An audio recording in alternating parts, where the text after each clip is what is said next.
प्रदान करें माननीय योगी जी।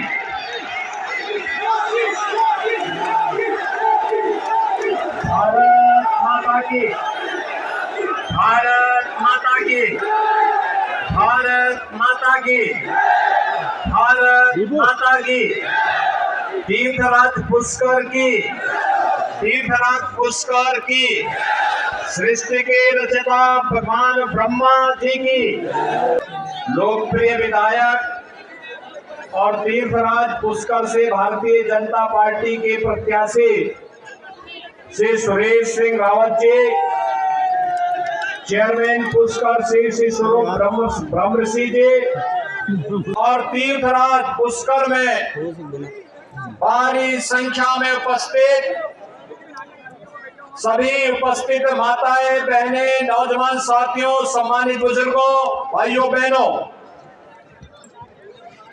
तीर्थराज पुष्कर को कोटि कोटि नमन करते हुए प्रजापिता ब्रह्मा को शीश नवाते हुए मैं आप सबका हृदय से अभिनंदन करता हूं, स्वागत करता हूं। भाइयों बहनों, ये मेरा सौभाग्य है कि आज आप सबके प्यार अनुराग के कारण वर्षों बाद मुझे तीर्थराज पुष्कर में दर्शन करने का सौभाग्य प्राप्त हुआ है। सचमुच ऐसे तीर्थों का दर्शन करके हम जैसे योगी तो जन्म और जीवन को धन्य कर लेते हैं, क्योंकि अपनी विरासत के प्रति सम्मान का भाव रखना और साथ साथ जनता जनार्दन की आस्था का ख्याल रखते हुए इसको सर्वोच्च प्राथमिकता देकर के कार्य करना, इसी सेवा व्रत के साथ हम लोग सार्वजनिक जीवन में उतरे हैं। और भाइयों बहनों, आज जब पूरा देश बदल रहा है, प्रधानमंत्री मोदी जी के नेतृत्व में आज जब भारत एक नए जोश के साथ, एक नए उत्साह और उमंग के साथ दुनिया की एक बड़ी ताकत बन रही है, तो पुष्कर और राजस्थान उससे अपने आप को अलग नहीं कर सकता है। यही आह्वान करने के लिए आज मैं आपके पास आया हूं। भाइयों बहनों, दुनिया के अंदर भारत का सम्मान बढ़ रहा है, दुनिया में भारत के प्रति एक विश्वास बढ़ा है।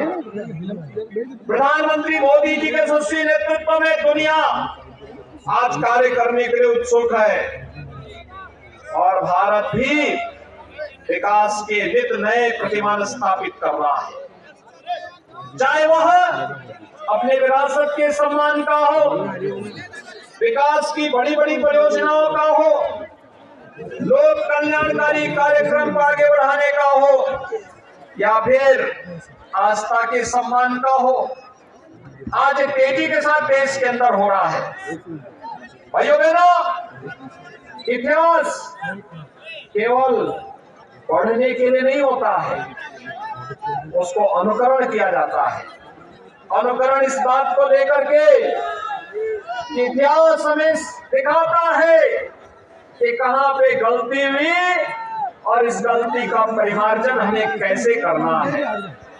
याद करिए, देश गुलाम था, अयोध्या में भगवान राम के मंदिर को तोड़ करके ढांचा खड़ा कर दिया था, देश स्वतंत्र हुआ, राम भक्तों ने गुलामी के ढांचे को हटा करके जो मार्ग प्रशस्त किया, आज गवर्नमेंट की सरकार यूपी में आई, राम मंदिर के निर्माण का मार्ग प्रशस्त हो गया। याद रखना, 1000 वर्ष पहले इस अजमेर में हिंदुस्तान के सबसे प्रतापी राजा पृथ्वीराज चौहान शासन करते थे। याद रखना, उन्होंने एक विदेशी आक्रांता मोहम्मद गोहरी को एक बार नहीं 17 बार नाक रगड़ने के लिए मजबूर किया था। लेकिन भाइयों बहनों, एक छोटी सी गलती ने धोखे से पृथ्वीराज चौहान को बंधक बना दिया। जिस राजा ने 17 बार उस धोखेबाज को माफ किया था, उस विदेशी गद्दार को माफ किया था। उसको एक बार अवसर मिला, उसने पृथ्वीराज चौहान के साथ किस प्रकार का व्यवहार किया था यह किसी से छुपा हुआ नहीं। इतिहास हमें बार बार इसके लिए कहता है। और इसीलिए जब राजस्थान विधानसभा चुनाव प्रचार के लिए मुझे आने का अवसर प्राप्त हुआ तो मैंने कहा तीर्थराज पुष्कर मैं तो जरूर जाऊंगा। इसीलिए तीर्थराज पुष्कर इतिहास की गलतियों को नहीं दोहराएगी यहाँ का जनता जनार्दन। और इसीलिए भाइयों बहनों मैं आपके बीच आया हूं।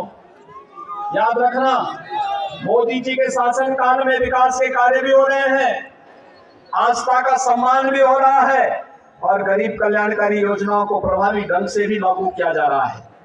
आपने देखा होगा मोदी जी ने जो काम कांग्रेस 60 साल में नहीं कर पाई, मोदी जी ने 9 वर्ष में कर दिया। 10-12 करोड़ गरीबों को शौचालय, 4 करोड़ गरीब परिवारों को आवास की सुविधा, 4 करोड़ गरीब परिवारों के लिए बिजली, 10 करोड़ गरीबों के लिए उज्ज्वला योजना का रसोई गैस का सिलेंडर। और यही नहीं, हर नागरिक के लिए फ्री में वैक्सीन की सुविधा, कोरोना जैसी महामारी में बचाव के लिए 80 करोड़ लोगों को फ्री में राशन की सुविधा। ये काम कांग्रेस कभी नहीं कर पाई। कांग्रेस के लोगों को तो अवसर जब मिलता है तो सत्ता को ऐसा नोचते हैं जैसे न जाने कब से भूखे हों। और माफिया, भ्रष्टाचार, आतंकवाद, तुष्टीकरण, ये सब कांग्रेस की प्रवृत्ति है। भाइयों बहनों, कांग्रेस आपकी आस्था का सम्मान नहीं कर सकती। क्या कांग्रेस रहती तो क्या अयोध्या में राम मंदिर का निर्माण हो पाता? क्या कांग्रेस रहती तो भाइयों बहनों इन गरीबों के मकान बन पाते?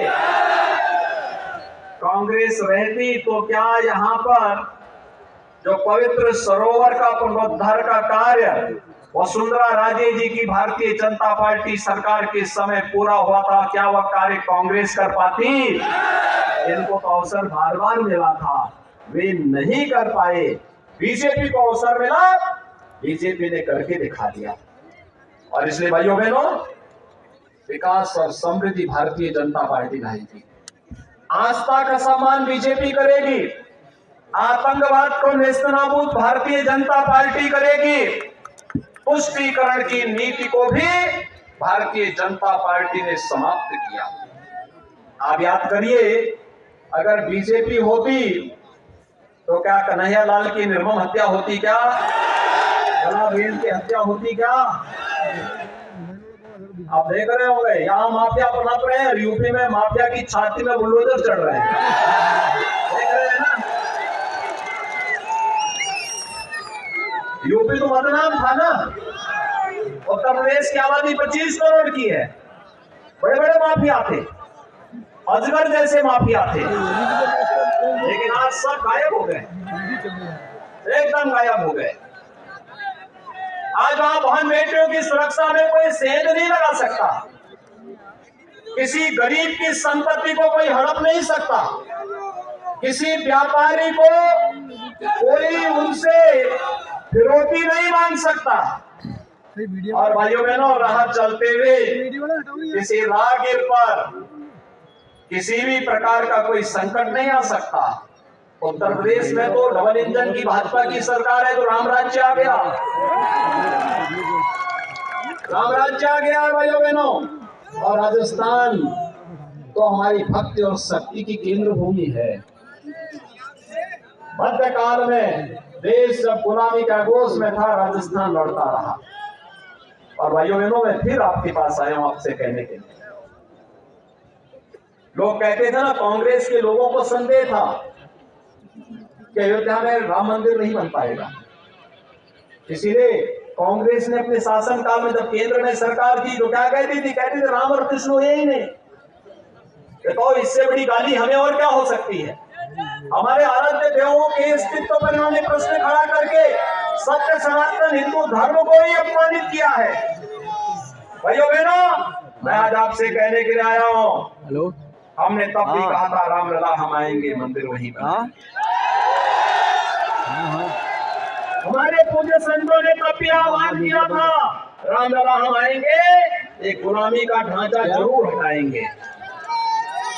और हटाया ना, और आज हम कह रहे हैं रामलला हम आएंगे और रामलला को विराजमान करने के लिए तिथि भी बताएंगे। और मैं तो पुष्कर राज तीर्थ में आया हूँ। आज 22 जनवरी 2024 को प्रधानमंत्री मोदी जी के कर कमलों से रामलला अपने भव्य मंदिर में विराजमान होंगे। कितने लोग हैं जो अयोध्या दर्शन करने की इच्छा रखते हैं? आपका मैं अभिनंदन करता हूं कि आपने सुरेश सिंह रावत जी को 2 बार विधायक बनाया है, तीसरी बार भी भेजिए। विधानसभा में जयपुर भेजेंगे ना? सभी लोग सहमत हैं? सभी लोग सहमत हैं? तो भाइयों बहनों, सुरेश सिंह रावत जी की जिम्मेदारी हो जाएगी कि 22 जनवरी के बाद तीर्थराज पुष्कर से भी श्रद्धालुओं को लेकर के अयोध्या धाम में पधारें। सहमत है ना? सभी लोग सहमत हैं?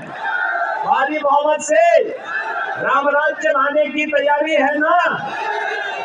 तो मैं आश्वस्त होकर के जाऊं। तो भाइयों बहनों, आप सबसे मेरी अपील है कि श्री सुरेश सिंह रावत जी को भारी बहुमत से कमल चुनाव चिन्ह पर विजयी बनाने की अपील आप सबसे करते हुए वाणी को देता हूं विराम।